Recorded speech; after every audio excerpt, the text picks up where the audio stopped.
Net livelihood program. Yan po, lumabela. Doon na yung mo ng tanghali. Ang mga anak ko po ay Ainin, Ladney, Bravo, Steinem, AB.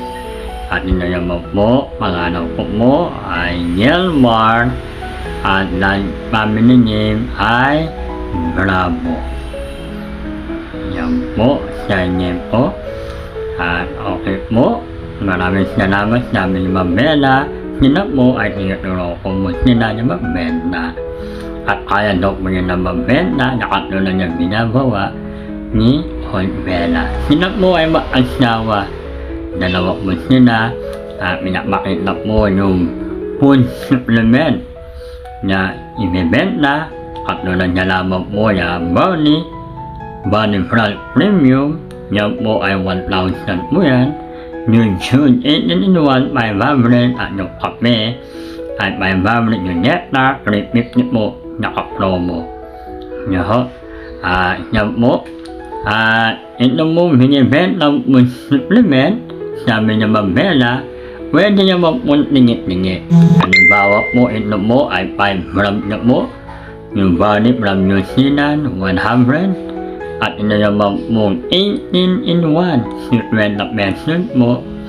At yung ating kape, yan po, na naman 50 pesos din po, na makakatulong sa health. At yung nectar po, naka-promo, 350 po. Kaya maganda po yan, yung 350, na naka-promo, ano na yung order. At sabi po ni Mabela, sila daw po tatlo after kumain, sila nakantin, at sila ay may pumuntahan, at sila ay mabibenta, at nuturuan po natin sila. Yan po, ito na po sila, ready na sila para sa kaya ng lakaran. Kaya ang tanong, may extra income ka ba? Kung ang mga debt ay meron, dapat ikaw din. Ngayon po, meron naman po tayo si Tatay Romeo. Yan po, bago lamang po siya sa Indang, Cavite.